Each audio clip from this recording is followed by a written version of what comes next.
तो देखिए, हाँ, तो आज हम इंग्लिश पढ़ते हैं class 12 grammar. GRAMMAR grammar.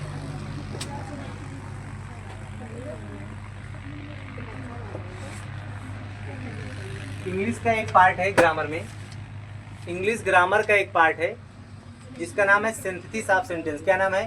Synthesis of sentence. Synthesis of sentence. Topic का नाम है सिंथेसिस ऑफ सेंटेंस।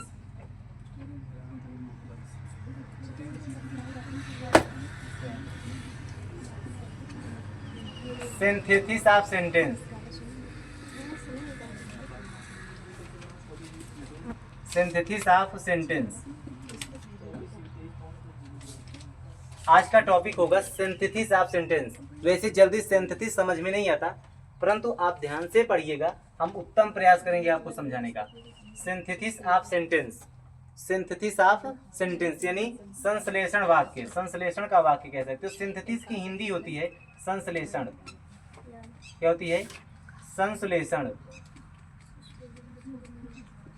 सिंथेसिस की जो हिंदी होती है वो क्या होती है? संश्लेषण। सिंथेसिस को हिंदी में क्या कहते हैं? संश्लेषण कहते हैं। सिंथेसिस को हिंदी में क्या कहते हैं? संश्लेषण।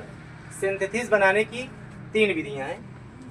वैसे तो सिंथेसिस को बनाने की 3 विधियां को ही अप्लाई किया जाता है। सबसे पहले इसकी परिभाषा, डिफिनीशन समझ लेते हैं।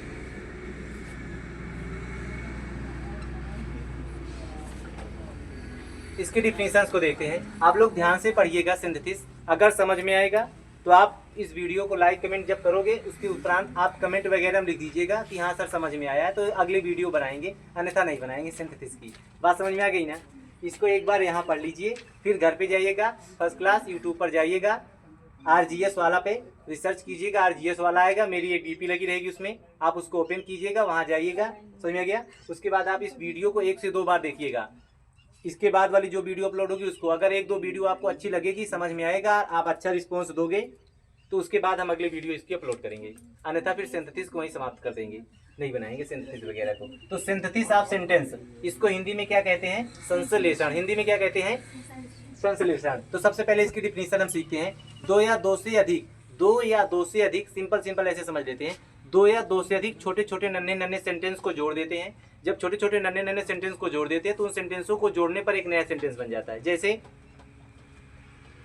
जैसे लव के पिता का नाम, मान लीजिए लव राम का पुत्र था, तो कुश भी राम के ही पुत्र थे, तो आप इस दोनों सेंटेंस को अलग अलग बोल दीजिए, फिर कह दीजिए लव और कुश राम के पुत्र थे। या नॉर्मल सेंटेंस बता दीजिए, जैसे राम जाता है लक्ष्मण खाता है, तो ऐसे 2 सेंटेंस हो गए अलग अलग। राम जाता है लक्ष्मण खाता है, 2 अलग अलग छोटे छोटे सेंटेंस हो गए। इन सेंटेंसों को आपस में जोड़ा जाए तो किसी न किसी कंजक्शंस के माध्यम से आपस में ऐड हो जाएंगे। जब इनको जोड़ोगे तो क्या जोड़ दोगे? राम जाता है और लक्ष्मण खाता है, ऐसे सेंटेंस जुड़ गया। राम जाता है और लक्ष्मण खाता है, तो ये दोनों सेंटेंस आपस में अलग अलग भी लग रहे हैं, स्वतंत्र भी लग रहे हैं। राम जाता है, क्या राम के जाने का प्रभाव लक्ष्मण पर पड़ रहा है? क्या नहीं पड़ रहा है? दोनों सेंटेंस यदि आपस में स्वतंत्र हैं, अलग अलग हैं, तो इस प्रकार इसको हम एक अंदर जाकर जब इसके हम क्लॉज पढ़ेंगे तो कह सकते हैं प्रिंसिपल क्लॉज भी कहलाएंगे, क्योंकि सेंटेंस दोनों आपस में फ्री हैं और 2 छोटे छोटे सेंटेंस हैं जिनको आपस में जोड़ दिया जाएगा। जब 2 छोटे छोटे सेंटेंस को आपस में जोड़ते हैं और एक अच्छा सा सेंटेंस बन जाता है, तो या तो सिंपल सेंटेंस बनता है, या तो कॉम्प्लेक्स सेंटेंस बनता है, या तो कंपाउंड सेंटेंस बनता है। फिर से समझ लो, 2 छोटे छोटे सेंटेंसों को जब जोड़ा जाता है तो 3 सेंटेंस बन के आपके सामने आएंगे। कितने सेंटेंस बनते हैं? 3। या तो सिंपल सेंटेंस बन जाता है, या तो कॉम्प्लेक्स सेंटेंस बन जाता है, या तो कंपाउंड सेंटेंस बन जाता है। कितने सेंटेंस बनते हैं? 3। अगर हमें इन तीनों सेंटेंस के बारे में जानकारी हो जाए, आप समझ लीजिए, अगर ये तीनों सेंटेंस के बारे में आपको जानकारी हो जाए, सिंपल, कंपाउंड और कॉम्प्लेक्स, तो संभवतः सिंथेसिस आपका समाप्त हो गया। सिंथेसिस के तीनों महत्वपूर्ण पॉइंट यही हैं: सिंपल सेंटेंस, कंपाउंड सेंटेंस और कॉम्प्लेक्स सेंटेंस। एक्चुअल में उसी बच्चे को यह सेंटेंस समझ में नहीं आता, सिंथेसिस ऑफ सेंटेंस, जिसको सिंपल, कंपाउंड और कॉम्प्लेक्स के बारे में नॉलेज बिल्कुल नहीं होता। अगर आपको इन तीनों टॉपिक के बारे में नॉलेज है, तीनों हेडिंग ये आपको अच्छे से पता है, तो आप आसानी से इन सेंटेंसों को समझ पाओगे कि कहाँ सिंपल सेंटेंस बन रहा है, कहाँ पर कंपाउंड बन रहा है, कहाँ पर कॉम्प्लेक्स बन रहा है।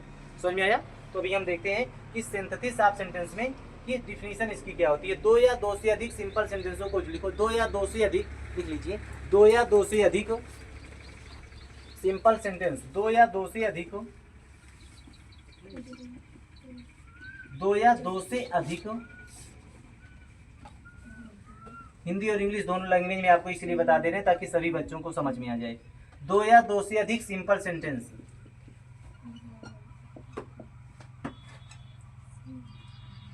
दो या दो से अधिक सिंपल सेंटेंस, दो या दो से अधिक सिंपल सेंटेंस को मिलाकर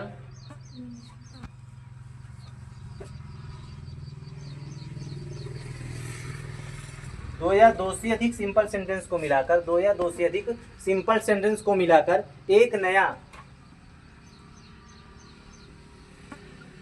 नया सेंटेंस बन, दो या दो से अधिक सिंपल सेंटेंस को मिलाने पर एक नया सेंटेंस, लिख लो, मिलाने पर एक नया सेंटेंस बनता है, एक नया सेंटेंस बनता है, एक नया सेंटेंस बनता है, जिसकी तीन स्थितियां होती हैं। जिसकी कितनी कंडीशन होती हैं? तीन कंडीशन, जिसकी तीन स्थिति होती है। जो सेंटेंस बनता है उस सेंटेंस को हम तीन स्थिति में रख सकते हैं। नंबर एक, या तो सिंपल सेंटेंस बनता है,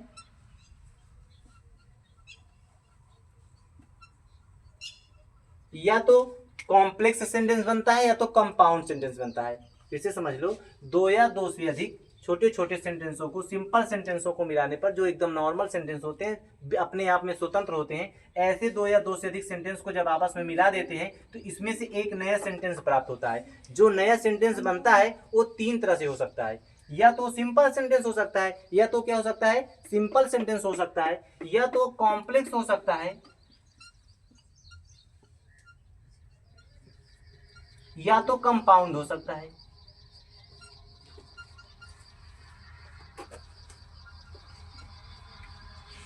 फिर से समझ लो, मिलाने पर तीन कंडीशन आपके सामने आएगी, या तो सिंपल सेंटेंस की आएगी, या तो कॉम्प्लेक्स सेंटेंस की आएगी, या तो कंपाउंड सेंटेंस की आएगी। अगर बहुत ज्यादा जटिल रहेगा तो कॉम्प्लेक्स हो जाएगा, नॉर्मल रहेगा तो कंपाउंड हो जाएगा, एकदम नॉर्मल रहेगा तो सिंपल सेंटेंस माना जाएगा। कंडीशन कितनी बन जाएंगी? तीन। समझ में आ रहा है इतना?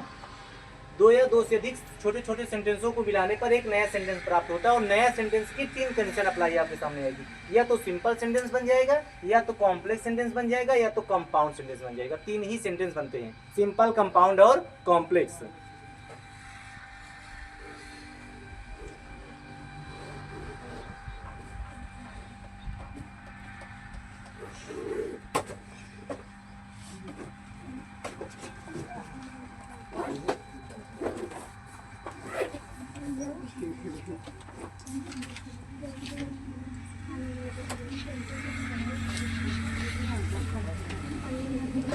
अब फॉर्मेशन ऑफ सिंपल सेंटेंस, अब इसमें से देखो, अभी हम इसका उदाहरण इसलिए नहीं कराए, आपको छोटा सा एग्जांपल करा सकते थे, नहीं कराए क्योंकि सिंपल सेंटेंस के 4 से 5 कंडीशंस बनती हैं। सिंपल सेंटेंस में कितनी कंडीशन बन जाएंगी? 4 से 5। अगर सिंपल सेंटेंस बन रहा है, या तो पार्टिसिपल का यूज हुआ होगा, या तो इन्फिनेटिव का यूज हुआ होगा, या तो जीरेंड का यूज हुआ होता है, या तो नॉमिनेटिव एब्सोल्यूट का यूज करके बनाया जाता है।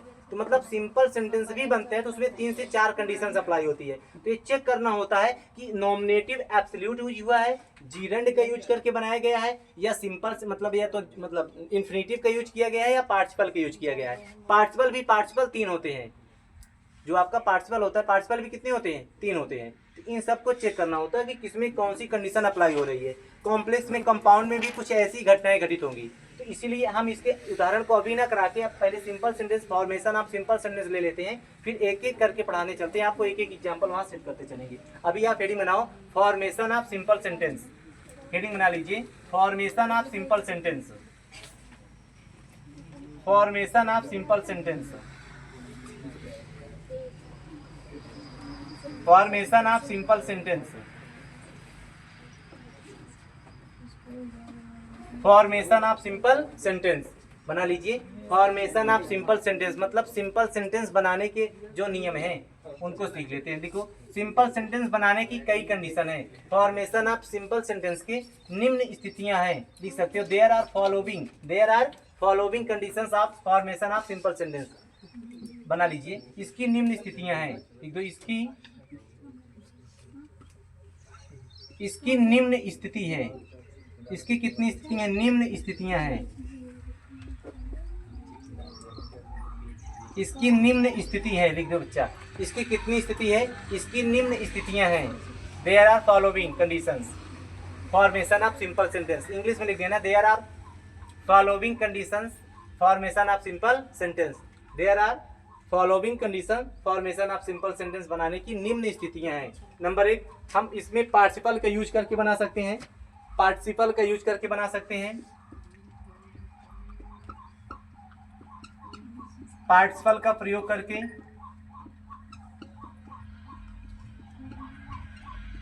पार्टिसिपल का प्रयोग करके। नंबर 2, इसमें हम जीरंड का यूज कर सकते हैं। इन्फिनिटिव का प्रयोग करके। नंबर 2, इन्फिनिटिव का प्रयोग करके।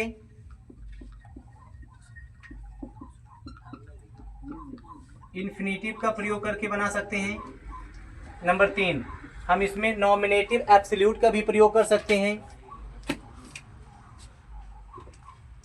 इसकी कंडीशन नंबर जो 3 है, नॉमिनेटिव एब्सोल्यूट का यूज कर सकते हैं।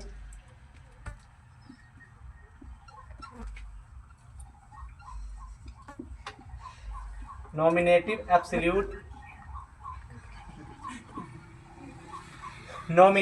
एब्सोल्यूट का यूज करके इसको हम बना सकते हैं।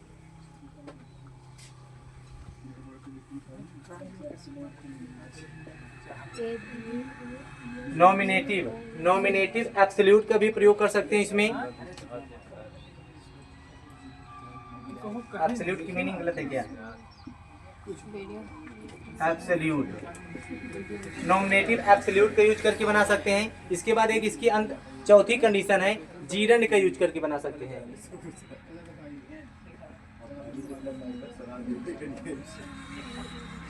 जीरंड का यूज कर देते हैं। किसका यूज कर सकते हैं? जीरंड का यूज करके इसको हम बना सकते हैं। कंडीशन 5, नाउन या फ्रेज इन अपोजिशन का प्रयोग करके बना सकते हैं। नाउन या फ्रेज इन अपोजिशन। नाउन या phrase PHRASE in opposition.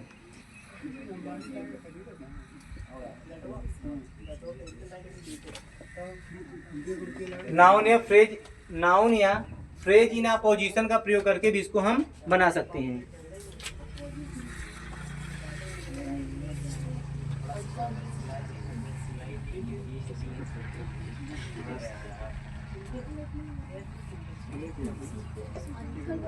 Adverb या एडवर्बियल फ्रेज, एडवर्ब का यूज करके बनाते हैं। एडवर्ब या एडवर्बियल फ्रेज, एडवर्ब या एडवर्बियल फ्रेज